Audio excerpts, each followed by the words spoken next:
Assalamualaikum warahmatullahi wabarakatuh. Izin memperkenalkan diri, nama saya Lali Nurwanti dari kelas Biologi D NPM 1811060362. Di sini saya akan mempresentasikan tentang model pembelajaran inquiry terbimbing dan diampu oleh Ibu Laila Puspita MPD. Adapun pembahasan yang akan saya bahas yaitu yang pertama pengertian model pembelajaran inquiry terbimbing, kemudian ada karakteristik, prinsip-prinsip model inquiry terbimbing, kemudian langkah-langkah, dan adapun kelebihan dan kelemahan inquiry terbimbing. Yang pertama ada pengertian model pembelajaran inquiry terbimbing. Menurut Armadi dalam Ismawati mengatakan bahwa inquiry ini berasal dari kata inquiry yang berarti menanyakan, meminta keterangan ataupun penyelidikan. Dan inquiry itu berarti penyelidikan. Jadi siswa diprogramkan agar selalu aktif secara mental maupun fisik. Selanjutnya adapun pembelajaran inquiry terbimbing ini atau guide inquiry adalah model pembelajaran yang dalam pelaksanaannya itu guru memberikan atau menyediakan petunjuk atau bimbingan yang luas terhadap peserta didik, di mana seorang guru itu telah memberikan petunjuk-petunjuk mengenai materi yang akan diajarkan kepada peserta didik seperlunya. Adapun sikap ilmiah sangat dibutuhkan oleh siswa ketika mengikuti proses pembelajaran dengan menggunakan inquiry terbimbing ini. Yang pertama ada jujur terhadap data, rasa ingin tahu yang tinggi, kemudian terbuka atau menerima pendapat orang lain, serta mau mengubah pandangannya jika terbukti bahwa pandangannya itu tidak benar, kemudian alert dan tidak cepat putus asa. Kemudian kritis terhadap pernyataan ilmiah, yaitu tidak mudah percaya tanpa adanya dukungan hasil observasi empiris. Kemudian ada lagi dapat bekerja sama dengan orang lain. Sikap ilmiah merupakan faktor psikologis yang mempunyai pengaruh besar terhadap keberhasilan siswa.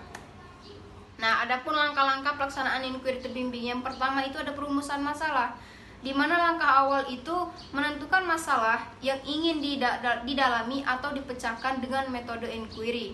Persoalan ini dapat disiapkan atau diajukan oleh guru, dan persoalan sendiri harus jelas sehingga dapat dipikirkan, didalami oleh guru.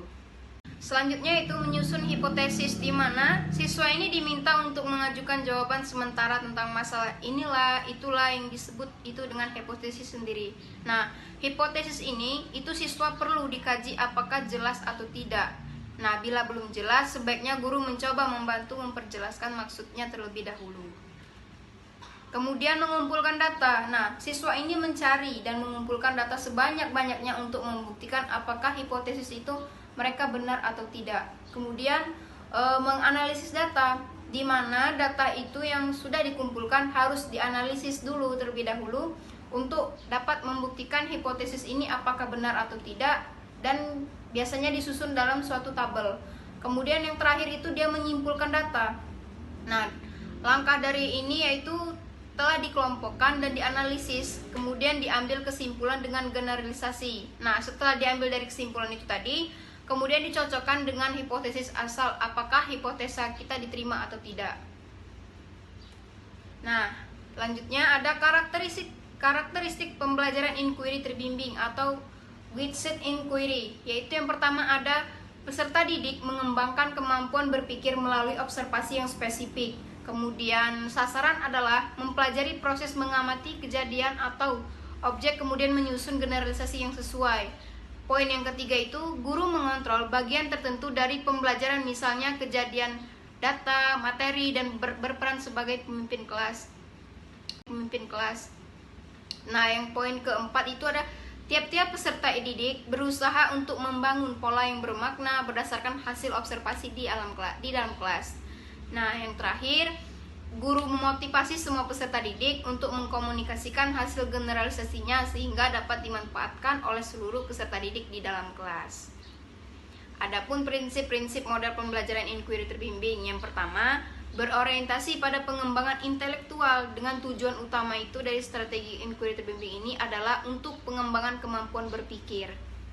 Kemudian poin yang kedua, prinsip bertanya peran guru dalam model pembelajaran ini adalah sebagai penanya. Kemudian poin yang ketiga, sebagai interaksi belajar, di mana merupakan suatu proses interaksi secara siswa ini maupun interaksi siswa dengan guru. Nah, bahkan interaksi antara siswa dengan lingkungan. Kemudian ada prinsip belajar untuk berpikir.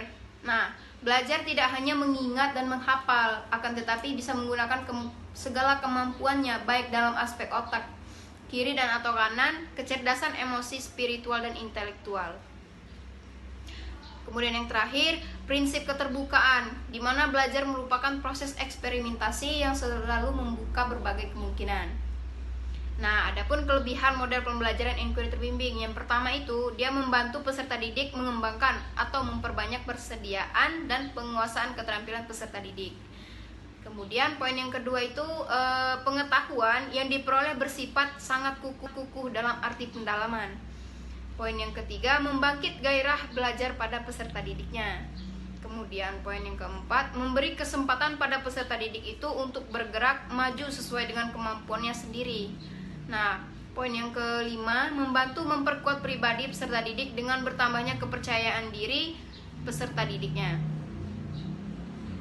Adapun kelemahan pada model pembelajaran inquiry terbimbing, yang pertama itu dia diperlukan keharusan dan kesiapan mental dalam cara belajarnya.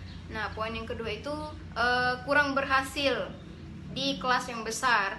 Poin yang ketiga itu lebih mengutamakan dan mementingkan pengetahuan, sikap, dan keterampilan memberi kesan terlalu idealis. Kemudian poin yang keempat itu sulit dalam merancang pembelajaran karena terbentur dengan kebiasaan siswa dalam belajar. Kemudian poin yang terakhir itu sulit mengontrol kegiatan dan keberhasilan siswa sendiri. Terima kasih, itu saja yang dapat saya sampaikan. Jika ada kurang saya mohon maaf, pada Allah saya mohon ampun. Saya akhiri, wassalamualaikum warahmatullahi wabarakatuh.